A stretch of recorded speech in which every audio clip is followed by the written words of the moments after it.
तस्वीर की तकनीक किसी विचार के सूत्रीकरण का सबसे सरल और स्पष्ट तरीका है इसकी तस्वीर देखना, अपने मन की आंख से इसे उतनी ही स्पष्टता से देखना जैसे यह साकार हो। आप आंख से सिर्फ वही देख सकते हैं जो बाहरी जगत में पहले से मौजूद है। इसी तरह आप मन की आंख से जो तस्वीर देख सकते हैं वह पहले ही आपके मन के अदृश्य क्षेत्रों में मौजूद होती है। जो भी तस्वीर आपके मन में है वह चाही गई अदृश्य चीजों का प्रमाण है। आप अपनी कल्पना में जो गढ़ते हैं वह आपके शरीर के किसी अंग जितना ही वास्तविक होता है। विचार वास्तविक होते हैं और वे एक दिन आपकी यथार्थवादी दुनिया में अवश्य प्रकट होंगे। शर्त सिर्फ इतनी है कि आपको अपनी मानसिक तस्वीर के प्रति निष्ठावान रहना होगा। चिंतन की यह प्रक्रिया आपके दिमाग पर छाप छोड़ देती है। यह छाप बाद में आपके जीवन में तथ्य और अनुभव के रूप में सामने आती है। आर्किटेक्ट जिस तरह की इमारत बनाना चाहते हैं पहले उसकी तस्वीर देखते हैं। वे उसे इस तरह देखते हैं जिस तरह वे उसे पूरा देखना चाहते हैं। उनकी कल्पना और विचार प्रक्रिया एक प्लास्टिक का सांचा बन जाती है जिससे इमारत उभरेगी।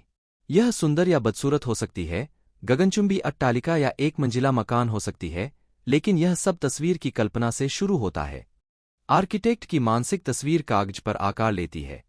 अंततः कॉन्ट्रैक्टर और भवन निर्माता आवश्यक सामग्री इकट्ठी करते हैं और इमारत बनने लगती है। पूरी होने पर यह आर्किटेक्ट के मानसिक ढांचे के अनुरूप होती है। मैं श्रोताओं के सामने भाषण देने से पहले हमेशा तस्वीर की तकनीक आजमाता हूं। मैं अपने मस्तिष्क को शांत कर लेता हूं ताकि विचार की तस्वीर अवचेतन मन तक पहुंचा सकूं। फिर मैं पूरे सभागृह की तस्वीर देखता हूं। इसकी कुर्सियां पुरुषों और महिलाओं से भरी हैं। वे अपने भीतर की असीमित उपचार शक्ति से उत्साहित हैं। मैं उन्हें स्वस्थ, खुश और स्वतंत्र देखता हूं। अपनी कल्पना में यह विचार लाने के बाद मैं इस मानसिक तस्वीर को बनाए रखता हूं और कल्पना करता हूं कि लोग कह रहे हैं, मैं ठीक हो गया, मुझे बहुत अच्छा लग रहा है, मेरा कायापलट हो गया। मैं लगभग 10 मिनट तक ऐसा करता हूं। मैं खुद को यह एहसास दिलाता हूं कि हर व्यक्ति का मन और शरीर प्रेम, पूर्णता, सुंदरता से भरा है। मेरा एहसास उस बिंदु पर पहुंच जाता है जहां मैं मन में जनता की आवाजें सुन सकता हूं जो उनकी सेहत और खुशी की घोषणा करती है। फिर मैं पूरी तस्वीर को मुक्त कर देता हूं और मंच पर पहुंच जाता हूं। इस तकनीक का प्रयोग करने के बाद मैं जब भी बोलता हूं तो हर बार कुछ लोग बाद तक रुककर मुझे बताते हैं कि उन्हें उनकी प्रार्थनाओं का जवाब मिल गया।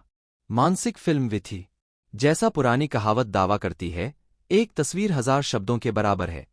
इस तथ्य पर जोर दिया जाना चाहिए कि अवचेतन मन किसी भी तस्वीर को साकार कर देगा, बशर्ते उसके पीछे आस्था हो। इस तरह काम करो जैसे मैं हूं और मैं सचमुच मौजूद रहूंगा।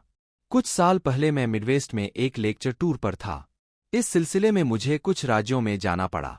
मैं उस इलाके में एक स्थायी जगह चाहता था ताकि मैं जरूरतमंद लोगों की सेवा कर सकूं। मैंने काफी दूर दूर तक यात्रा की, लेकिन स्थायी जगह के विचार को नहीं भूला। एक रात को स्पोकेन, वॉशिंगटन में मैं अपने होटल के कमरे में पलंग पर आराम कर रहा था। मैंने अपने ध्यान को स्थिर कर लिया। शांत और निष्क्रिय तरीके से मैंने कल्पना की कि मैं बहुत बड़े जनसमुदाय के सामने भाषण दे रहा था। मैंने सुनने वाले लोगों से कहा, मुझे यहां आकर खुशी हुई। मैंने इस आदर्श अवसर के लिए प्रार्थना की है। मैंने अपने मन की आंख से काल्पनिक भीड़ को देखा और मुझे यह वास्तविक लगी। मैंने किसी अभिनेता की तरह इस मानसिक फिल्म का नाटकीयकरण किया।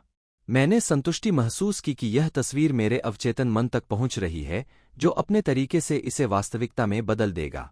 अगली सुबह जागने पर मुझे काफी शांति और संतुष्टि का एहसास हुआ। कुछ दिन बाद मेरे पास मिडवेस्ट के एक संस्थान का फोन आया। वे मुझे अपना डायरेक्टर बनाना चाहते थे। मैंने प्रस्ताव स्वीकार कर लिया और कई साल तक वहां पर बहुत ही संतुष्टिदायक काम करने का आनंद लिया। जिस तरीके का वर्णन मैंने किया है उसे अक्सर मानसिक फिल्म विधि, मेंटल मूवी मेथड कहा जाता है।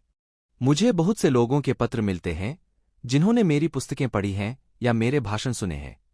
वे मुझे इस तकनीक से हासिल हुए आश्चर्यजनक परिणामों के बारे में बताते हैं। मानसिक फिल्म विधि एक क्षेत्र में खास उपयोगी लगती है, जायदाद बेचना। अगर आप कोई मकान या जायदाद बेचना चाहते हैं तो मेरा सुझाव है कि आप पहले तो अपने मन में यह संतुष्टि कर लें कि आपके द्वारा तय कीमत सही है और आपके तथा खरीदार दोनों के हिसाब से न्यायपूर्ण है।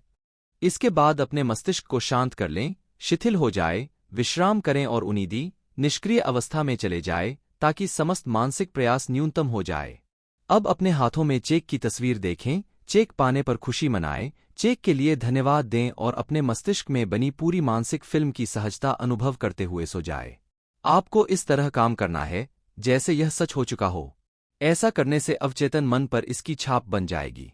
फिर असीमित बुद्धिमत्ता उस खरीदार को आपकी ओर आकर्षित करेगी जो उस जायदाद को सचमुच चाहता है और जो इसे प्रेम करेगा तथा इसमें समृद्ध होगा।